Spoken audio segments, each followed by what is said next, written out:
Hello everyone, welcome to our YouTube channel. दोस्तों, हम लोगों ने यूपी, टीजीटी और पीजीटी को ध्यान में रख के पढ़ना स्टार्ट किया है। तो जिसमें हम लोगों ने कल जो देखा था वो ऑर्गेनिक केमिस्ट्री का एक पार्ट देखा था। सैलिसिलिक एसिड, उसके कुछ जो इम्पोर्टेंट रिएक्शंस थे उसको हम लोगों ने देखा। ठीक है, आज हम लोग चलेंगे और एक बहुत अच्छा टॉपिक पूछा जाता है। एसिडिक नेचर से संबंधित क्वेश्चन पूछे जाते हैं। ठीक है, एसिडिक नेचर या फिर एसिडिक करेक्टर से संबंधित क्वेश्चन पूछे जाते हैं। काफी क्वेश्चंस पूछे जाते हैं।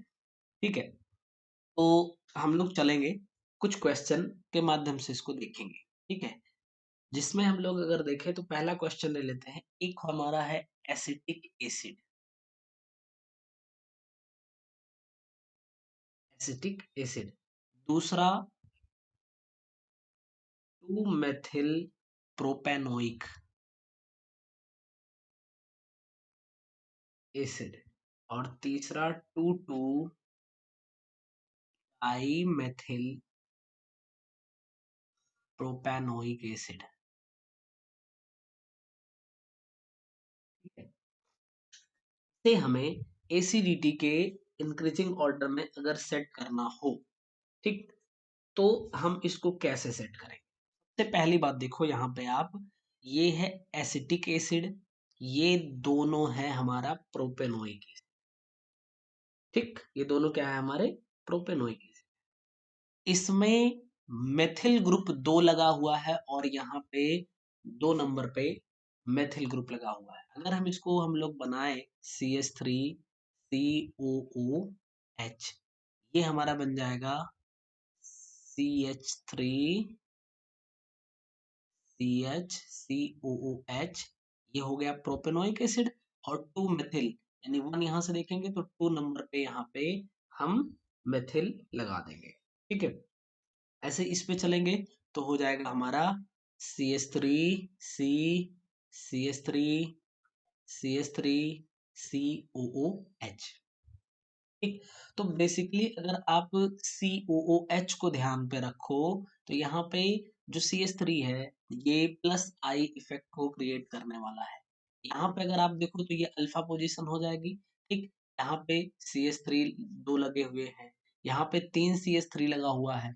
ठीक, अल्फा पोजीशन पे, और यहाँ पे तो एक ही अल्फा पोजीशन है वही खुद ही, तो यहाँ पे प्लस आई इफेक्ट जो होगा वो ज्यादा हो रहा है। तो जितना ज्यादा प्लस आई इफेक्ट आएगा, इसका मतलब एसिडिक करेक्टर जो है वो उतना ही कम हो जाएगा। ठीक, तो मतलब सबसे ज्यादा एसिटिक एसिड का हो जाएगा, फिर आपका 2 मेथिल प्रोपेनोइक एसिड का हो जाएगा, और फिर आपका हो जाएगा 2 डाई मेथिल प्रोपेनोइक एसिड। ठीक, दूसरे क्वेश्चन को अगर हम लोग देखा जाए, ठीक, तो जैसे एक है ब्यूटेनोइक एसिड, तो ब्यूटेनोइक एसिड को हम लोग कैसे लिखेंगे? CH3 CH2 CH2 COOH, ये हमारा हो गया ब्यूटेनोइक एसिड। दूसरा है 2 क्लोरो ब्यूटेनोइक एसिड, यानी कि इसी में 2 नंबर पे क्लोरो लगा दो, यानी कि CH3 CH2 CH Cl and COOH। और फिर है 3 क्लोरो, यानी 3 पोजीशन पे क्लोरो लगा दो, CH3 CH2 CH COOH। तो यहाँ पे CH2 हो जाएगा, ये CH होके यहाँ पे Cl। 1 2 3 पोजीशन पे आया, ये 1 2 पोजीशन। तो नंबर ऑफ कार्बन सारे जगह पे सेम है। अब यहाँ पे आप समझिए, ये है तो आपका कार्बोक्सिलिक एसिड का ग्रुप जो लगा हुआ है, तो ये उसी की सीरीज हो जाएगी। बट हमें पता है कि अगर कहीं भी, एक ध्यान से सुनिएगा, जो COOH ग्रुप है, इससे अगर किसी इलेक्ट्रॉन विथड्रॉइंग ग्रुप अटैच्ड है इस चेन में, ठीक, फिर से मैं बोल दे रहा हूँ, COOH जहाँ पे जुड़ा हुआ है उसके बाद जो कार्बन की चेन है, अगर उसमें कहीं कोई इलेक्ट्रॉन विथड्रॉइंग ग्रुप जुड़ा है, तो वो जितनी ज्यादा डिस्टेंस पे होगा उसका एसिडिक करेक्टर कम हो जाएगा। इसका मतलब इसमें तो है नहीं, इन दोनों में है, तो इन दोनों में है, मतलब देखो ये दूसरे ही पोजीशन पे है और ये एक तीसरे पोजीशन पे है। मतलब इन दोनों में बात किया जाए तो ये वाला ज्यादा एसिडिक होगा दूसरे नंबर वाला इन कंपैरिजन टू तीसरे नंबर। अच्छा अब पहले वाले पे देख लो। पहले वाले पे ये है कि अगर कोई इलेक्ट्रॉन विथड्रॉइंग ग्रुप जुड़ता है कहीं भी तो इसका मतलब वो एसिडिक कैरेक्टर को इंक्रीज कर देगा। ठीक, इसका मतलब यहाँ पे कोई भी इलेक्ट्रॉन विथड्रॉइंग ग्रुप नहीं है क्योंकि ये लोग माइनस आई इफेक्ट क्रिएट करते हैं। ठीक, तो इन फर्स्ट के कंपैरिजन में सेकंड और थर्ड का एसिडिक कैरेक्टर ज्यादा होगा, यानी फर्स्ट का सबसे कम हो जाएगा, इससे ज्यादा सेकंड और थर्ड का होगा। और सेकंड और थर्ड में फिर सबसे ज्यादा सेकंड का होता है, यानी कि थर्ड हो जाएगा हमारा, फिर सबसे ज्यादा सेकंड। क्यों? क्योंकि आप देखेंगे रिलेटिव पोजीशन ऑफ क्लोरीन।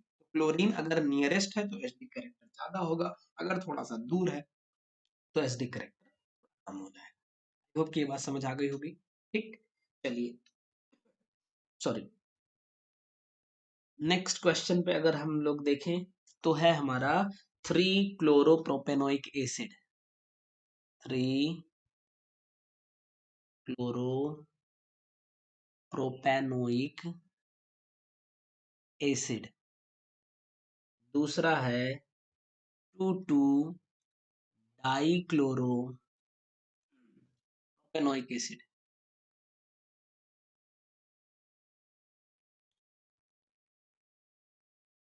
तीसरा है 2-क्लोरोप्रोपेनोइक एसिड। तो अब देखिए आप बड़े ध्यान से, प्रोपेनोइक एसिड यहाँ भी है, कॉमन हमें दिख रहा है प्रोपेनोइक एसिड। इसको अगर हम कह लें कि ये हमारा ए है, ये हमारा बी है और ये हमारा सी है, तो बड़ी ध्यान से देखिएगा। यहाँ पे 3 पोजीशन पे 2 क्लोरो है, यहाँ पे 2 पोजीशन पे क्लोरो है और यहाँ सेकंड पोजीशन पे डबल क्लोरो लगा हुआ है। तो अगर 3 पोजीशन और 2 पोजीशन क्लोरो की देखी जाए तो हमें पता है कि 2 पोजीशन वाला ज्यादा एसिडिक होगा इन कंपैरिजन टू 3 पोजीशन वाले के। और 2 पोजीशन पे, सेकंड पोजीशन पे अगर number of electron withdrawing group ज्यादा होंगे, इसका मतलब वो सबसे ज्यादा होगा, तो बी वाला सबसे ज्यादा एसिडिक हो जाएगा। फिर कौन सा हो जाएगा? सी वाला हो जाएगा। और सबसे कम एसिडिक आपका ए वाला हो जाएगा। ये आपका बन जाएगा एसिडिक करेक्ट। ठीक है ना? नेक्स्ट क्वेश्चन पे चले अगर हम तो हमारा हो जाएगा क्या है, 2-फ्लोरोप्रोपेनोइक एसिड। 2-फ्लोरो, FLOURO, फ्लोरो प्रोपेनोइक एसिड। दूसरा है 2-क्लोरोप्रोपेनोइक एसिड। नेक्स्ट है 2-ब्रोमोप्रोपेनोइक एसिड। एंड नेक्स्ट है प्रोपेनोइक एसिड।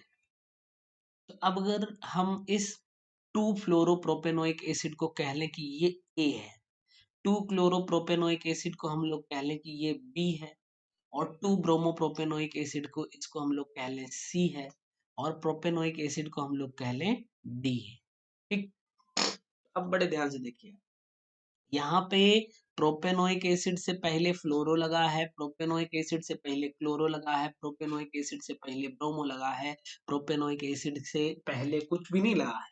इसका मतलब सबसे कम एसिडिक कैरेक्टर किसका हो जाएगा? डी वाले का हो जाएगा। इससे ज्यादा किसका हो जाएगा? अब लड़ाई होगी किसमें? फ्लोरीन में, क्लोरीन में, ब्रोमीन में, क्योंकि ये सब सेम पोजीशन पे लगे हुए हैं।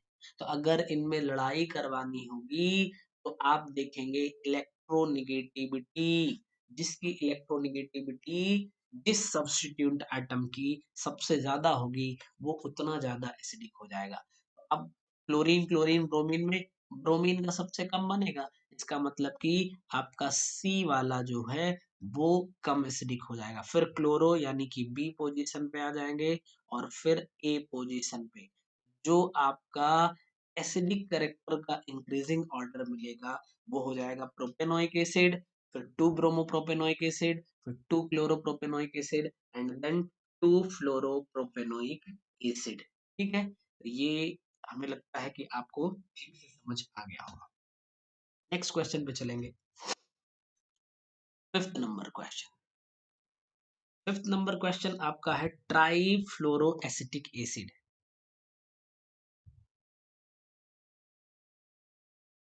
ट्राईफ्लोरो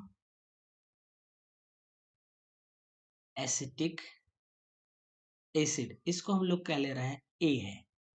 जो बी नंबर हमारा है वो है chloro acetic acid. C number पे फ्लोरो एसिटिक एसिड हो गया एंड डी पोजीशन पे हमारा हो जाएगा एसिटिक एसिड। फिर से आप देखो ध्यान से, एसिटिक एसिड सब जगह पे कॉमन है। एसिटिक एसिड अगर कॉमन है तो इसका मतलब कि यहाँ पे क्लोरो लगा, फ्लोरो लगा है, क्लोरो लगा है, ट्राइफ्लोरो। ध्यान से समझिएगा, एसिटिक एसिड में इसने पोजीशन नहीं दिया। क्यों नहीं पोजीशन बताया, क्योंकि CH3COOH एक ही तो अल्फा कार्बन है, उसी पे सब्स्टिट्यूट दे रहा है, यानी सेकंड पोजीशन पे, इसलिए इसने नहीं बताया हुआ है। ठीक, तो कोई घबराने वाली जरूरत नहीं है, यानी डी जो होगा हमारा वो सबसे कम एसिडिक हो जाएगा। फिर आगे चलेंगे तो फ्लोरो और क्लोरो, देखो क्योंकि यहाँ पे एक क्लोरो लगा है, यहाँ पे 3 फ्लोरो लगा हुआ है। ठीक, तो फ्लोरो क्लोरो में अगर चलेंगे तो क्लोरो कम एसिडिक देगा, यानी कि बी नंबर हमारा आ जाएगा, देन सी आएगा, और सबसे ज्यादा एसिडिक क्या हो जाएगा, ट्राईफ्लोरो एसिटिक एसिड, यानी कि ए बन जाएगा आपका। ठीक, नेक्स्ट क्वेश्चन पे चले। नेक्स्ट क्वेश्चन है हमारा ऑक्सैलिक एसिड। ठीक, ये ए पोजीशन बन जाएगी हमारी। दूसरे पे चले अगर बी पोजीशन पे, ये हो जाएगा मैलोनिक एसिड, और सी पोजीशन पे चले तो ये हमारा हो जाएगा सक्सिनिक एसिड, और डी पोजीशन पे हो जाएगा ग्लूटैरिक एसिड। ग्लूटैरिक एसिड, ठीक है। अब इनका अगर आपको एसिडिक कैरेक्टर देखना है तो आप क्या बताएंगे? ठीक, चलिए देखा जाए तो सबसे पहली बात तो ये हो गई कि आपको इनका स्ट्रक्चर जानना होगा, कि जब आप इसका स्ट्रक्चर जानेंगे तभी आप ठीक से काम कर पाएंगे। ठीक है, तो चलिए इनका स्ट्रक्चर सबसे पहले देखते हैं। जो आपका ऑक्सैलिक एसिड होता है, इसको आप कहते हो COOH एंड COOH। फिर उसके बाद अब देखिए, इसमें तो जैसे ऑर्डर लिखा हुआ था ऐसे ही हमने इसको लिख दिया है। फिलहाल इसका ऑर्डर इत्तेफाक से ठीक ही लिखा हुआ है। ऑक्सैलिक एसिड के बाद मैलोनिक एसिड आया तो COOH कर दो, बीच में यहाँ पे आप CH2 लगा के फिर COOH कर दो। अगला आया आपका सक्सिनिक एसिड, तो COOH लगाओ, यहाँ पे आप CH2 दो बार लगाओगे, यानी कि 2 CH2 हो जाएगा, फिर COOH हो जाएगा। यही आप ग्लूटारिक एसिड में तो COOH लगाओगे, ठीक, और यहाँ पे CH2 ये 3 टाइम्स लगा दो OOH। ये सब के सब डाई कार्बोक्सिलिक एसिड है। ठीक है, ये सब के सब जो है वो डाई कार्बोक्सिलिक एसिड हो जाएंगे। अब देखो, आप इनको अगर एसिडिक ऑर्डर में इनको सेट करना है तो ये जो COOH बन रहा है, ये न कहीं, आई एम सॉरी, COH नहीं, ये CH2 जो लगा हुआ है, CH3 से ही ये CH2 बना हुआ है, समझ सकते हैं। तो ये कहीं ना कहीं इंडक्टिव इफेक्ट जो है, यानी प्लस आई इफेक्ट क्रिएट करेगा। और जितना लॉन्ग चेन होगी, यहाँ पे देखो एक कार्बन की चेन है, इसमें 2 कार्बन की चेन आ गई, इसमें 3, मैं COH को छोड़ के बात कर रहा हूँ। ठीक है, तो इसका मतलब चेन, अगर चेन की लेंथ बढ़ती जा रही है तो प्लस आई इफेक्ट जो है वो घटता जाएगा। इसका मतलब कि अगर आपको एसिडिक कैरेक्टर बताना है तो आप एज इट इज ऐसे ही लिख दीजिए, यानी सबसे कम एसिडिक जो होगा वो हम ये कह सकते हैं कि डी वाला सबसे कम एसिडिक होगा, इससे ज्यादा सी वाला होगा, फिर इससे ज्यादा बी वाला होगा, फिर सबसे ज्यादा ए वाला आपका एसिडिक होगा। ठीक है, चलिए पे चलेंगे। क्वेश्चन नंबर 7 को हम लोग देखेंगे। थोड़ा सा जुकाम हुआ है। इसमें अगर ए पार्ट पे चले तो CH3 COOH, बी वाला हमारा पार्ट हो जाएगा Cl CH2 COOH, हमारा सी वाला पार्ट हो जाएगा HS CH2 COOH, and D वाला पार्ट हो जाएगा FCH2 COOH। बड़ी सिंपल सी बात है, यहाँ पे फ्लोरीन दिख रहा है, क्लोरीन दिख रहा है और एसएच दिख रहा है, तो ये सब सब्स्टिट्यूट हैं, ठीक, और इलेक्ट्रॉन विथड्रॉइंग का काम कर रहा है, तो इसका मतलब ए की एसिडिटी सबसे कम होगी। अब इससे ज्यादा किसकी होगी? इससे ज्यादा या तो फ्लोरीन वाले को की होगी, या क्लोरीन वाले की, या एसएच वाले की, ठीक।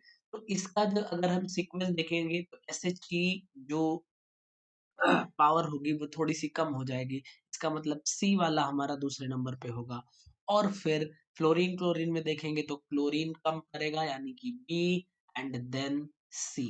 तो ये आपका एसिडिक ऑर्डर की, यानी एसिडिक स्ट्रेंथ का ऑर्डर मिल जाएगा, या एसिडिटी का ऑर्डर मिल जाएगा, हम ऐसा कह सकते हैं। ठीक है, क्वेश्चन नंबर 8 पे चले अगर हम लोग।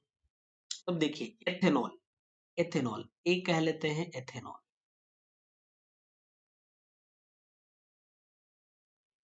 बी हमारा हो जाएगा एसिटिक एसिड, सी हमारा हो जाएगा फिनॉल, एंड डी हमारा हो जाएगा इथेन। इथेन का मतलब CH3, CH3, फिनॉल का मतलब कि एक बेंजीन रिंग बनाओ और OH लगा दो। COOH ग्रुप से अगर आप एक CH3 लगा दो तो एसिटिक एसिड हो जाएगा। CH2 CH3 से अगर आप OH लगा दो तो एथेनॉल हो जाएगा। देखो आप ध्यान से, यहाँ पे OH COH और OH लगा हुआ है, यहाँ पे कुछ नहीं। इसका मतलब जब कोई फंक्शनल ग्रुप नहीं है, कोई डबल बॉन्ड ट्रिपल बॉन्ड नहीं है, तो एसिडिक स्ट्रेंथ कहीं ना कहीं सबसे कम होने वाली है, यानी डी की एसिडिक स्ट्रेंथ सबसे कम हो जाएगी। अब इससे ज्यादा पे चलेंगे, इससे ज्यादा किसकी होने वाली है? तो एक है आपके पास COOH और एक है OH। ये नॉर्मल अल्कोहल है और ये आपका फिनॉल है, तो हमें पता है अल्कोहल की एसिडिक स्ट्रेंथ कम होती है इन कंपैरिजन टू फिनॉल, इसका मतलब ए आ जाएगा, और फिर आपका हो जाएगा सी फिनॉल, और सबसे ज्यादा हो जाएगा एसिटिक एसिड का, यानी कि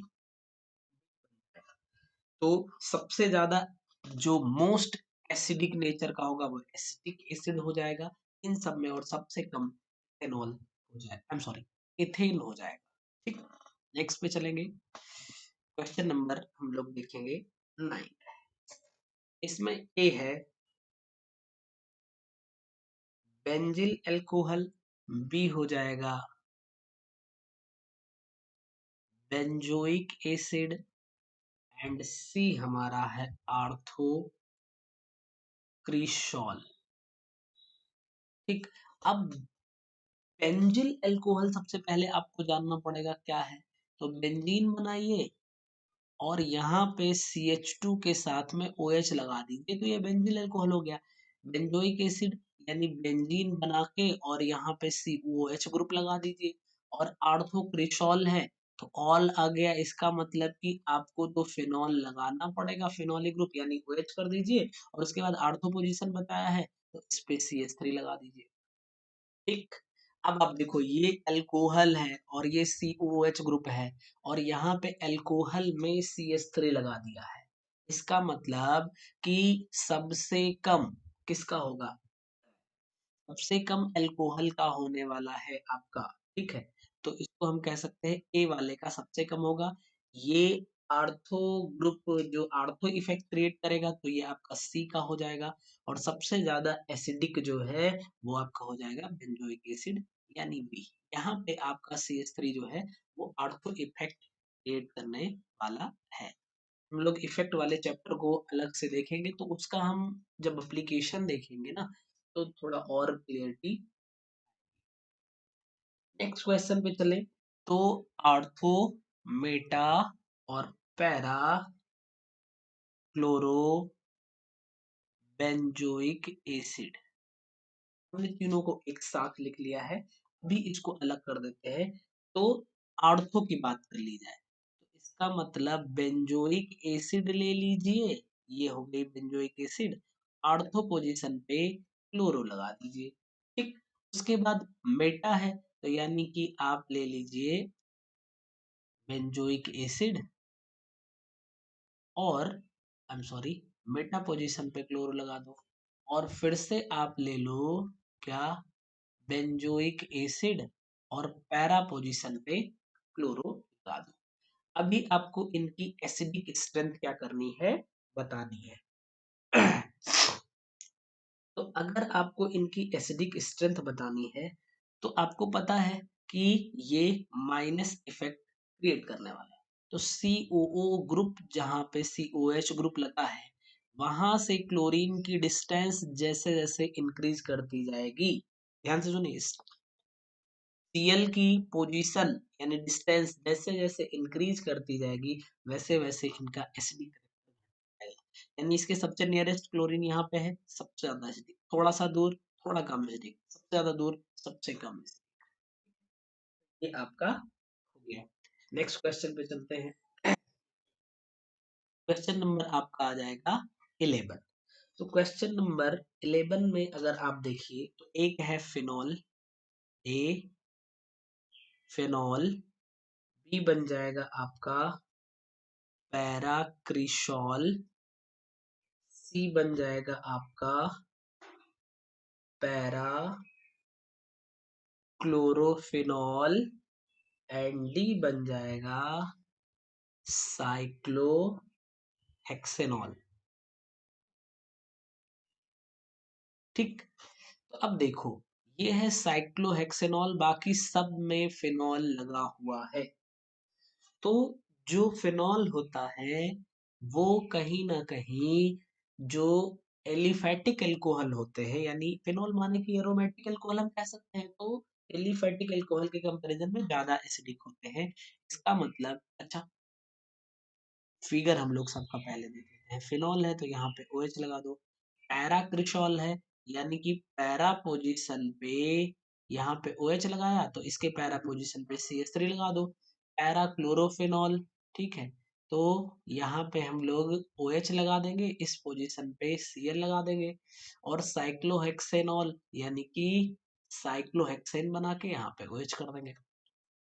आपका डी पोजीशन जो है ये सबसे कम एसिडिक होगा। दूसरे नंबर पे CH3 जो है ये प्लस आई इफेक्ट क्रिएट कर रहा है, तो फिनॉल के कंपैरिजन में ये थोड़ा कम एसिडिक हो जाएगा, यानी बी हम कह लेंगे। फिर ये माइनस आई इफेक्ट क्रिएट करेगा, तो माइनस आई इफेक्ट क्रिएट करने की वजह से एसिडिटी इसकी बढ़ जाएगी, यानी कि फिर आ जाएगा हमारा ए पोजीशन और फिर आएगा सी पोजीशन। ये हमारा बन जाएगा सीक्वेंस। अगर हम नेक्स्ट क्वेश्चन पे चले, क्वेश्चन नंबर जो कि हमारा 12th हो जाएगा, तो यहाँ पे आपको दिया हुआ है एक ए पे para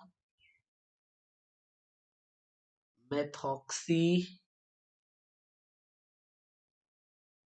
benzoic acid, para methoxy benzoic acid.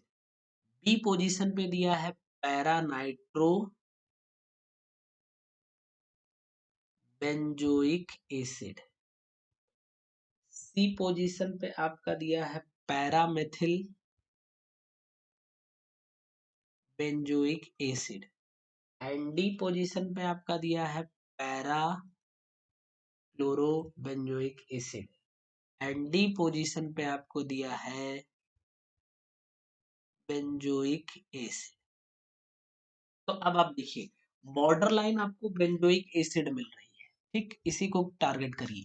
अगर इससे यहाँ पे देखिए मेथॉक्सी लगा है, मेथॉक्सी मतलब CH3O, ये ग्रुप लगा हुआ है। मेथिल माने कि CH3 ग्रुप लगा हुआ है, ठीक है।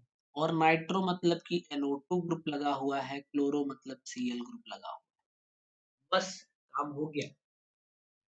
यानी कि अगर प्लस, ये दोनों प्लस आई इफेक्ट क्रिएट करेंगे, ये दोनों माइनस आई इफेक्ट क्रिएट करेंगे। प्लस आई इफेक्ट करने वाले की एसिडिटी बेंजोइक एसिड से कम होगी, यानी हम डी को बीच में लिख दे रहे हैं, ठीक है। इससे कम होने वाली है दो लोगों की, और इससे ज्यादा होने वाली है दो लोगों की। अब अगर इनके ऑर्डर पे देखेंगे तो मेथॉक्सी जो है, इसकी एसिडिक स्ट्रेंथ जो बनेगी आपकी, वो मेथिल के कंपैरिजन में, यानी कि ये क्या करेगा, इसके पास ज्यादा लोन पेयर इलेक्ट्रॉन है तो ये प्लस आई इफेक्ट ज्यादा क्रिएट करेगा, ठीक है। तो इसका मतलब ये थोड़ा सा कम हो जाएगा इसके। तो मिथिल जो पैरा मिथिल बेंजोइक एसिड है, ये दूसरे नंबर पे आ जाएगा, और फिर ये आ जाएगा आपका, यानी सबसे कम एसिडिक स्ट्रेंथ होगी पैरा मेथॉक्सी बेंजोइक एसिड, फिर para methyl benzoic acid, then benzoic acid. अब इन दोनों में बात करेंगे तो NO2 जो है वो सबसे ज्यादा स्टेबिलिटी कर देता है, ठीक, रेजोनेंस की वजह से, ठीक, प्लस आर इफेक्ट क्रिएट करेगा। तो इसका मतलब आप समझ लीजिए, पहले आएगा आपका डी नंबर क्लोरीन वाला, देन बी। सबसे ज्यादा एसिडिक जो होगा वो पैरा नाइट्रोबेंजोइक एसिड होगा, और सबसे कम एसिडिक जो होगा वो पैरा मेथॉक्सी बेंजोइक एसिड होगा। तो हम लोगों ने एसिडिक कैरेक्टर से संबंधित, जो कि जहां से क्वेश्चन कई बार पूछे जाते हैं इधर उधर से थोड़ा घुमा फिरा के, तो हम लोगों ने टोटल यहाँ पे 12 क्वेश्चन किया हुआ है, और उम्मीद है कि आप लोगों को ये समझ में आया होगा। अगर कोई दिक्कत होती है तो आप कमेंट करके बता सकते हैं। अब हम लोग नेक्स्ट क्लास रखेंगे, अब एसिडिक कैरेक्टर हुआ है तो बेसिक कैरेक्टर पे हम लोग अगली क्लास कर लेंगे, ठीक है। आप लोग पढ़ाई करते रहिए। Thank you.